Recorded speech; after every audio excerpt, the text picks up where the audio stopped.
महात्मा बुद्ध के समय एक बहुत बड़ा अपराधी हुआ करता था जिसका नाम था अंगुलीमाल।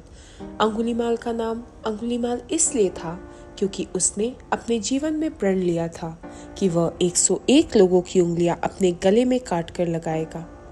उसने 100 लोगों की उंगलियां काट भी ली थी और उसका लक्ष्य केवल एक और व्यक्ति की उंगली काटना था। जिस शहर में ये सब हो रहा था, इत्तेफाक से गौतम बुद्ध भी उसी शहर में पहुंच गए। लोगों ने उन्हें अंगुलीमाल के बारे में बताया। यह सब सुनकर गौतम बुद्ध उस तरफ चल पड़े जिस तरह अंगुलीमाल रहा करता था। लोगों ने कहा कि वहां मत जाइए, वह इंसान नहीं है, इंसान के रूप में राक्षस है। वह कोई ऐसा इंसान नहीं है जिसे आप उपदेश देकर समझा सकते हैं। हालांकि इन सब बातों का बुद्ध पर कोई असर नहीं हुआ और वह उस रास्ते पर चले गए जहां अंगुलीमाल रहा करता था। वहां कुछ देर चलने के बाद उन्हें अंगुलीमाल मिला। उसने दूर से ही बुद्ध को डराने के लिए ललकारा। हालांकि बुद्ध पर इसका कोई खास असर नहीं हुआ। उन्होंने अंगुलीमाल को नजरअंदाज कर दिया और चलते चले गए। पहले तो अंगुलीमाल चौंका और उसके बाद उसने बुद्ध को ललकारते हुए कहा कि तुम हो कौन जो मुझे नजरअंदाज करके चलते जा रहे हो।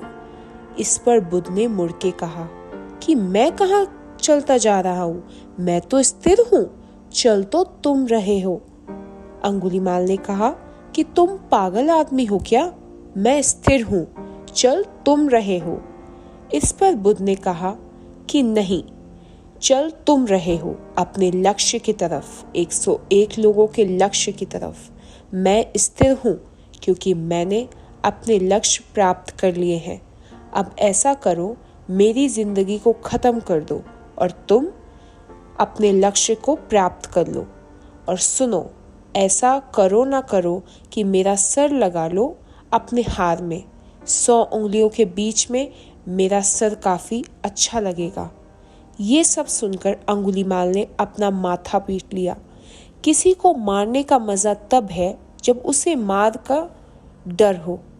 अंत में अंगुलीमाल को यह बात दिल पर लगी और उसने जानना चाहा कि ये आदमी ऐसा क्या प्राप्त कर चुका है जो इसे मरने का भी डर नहीं।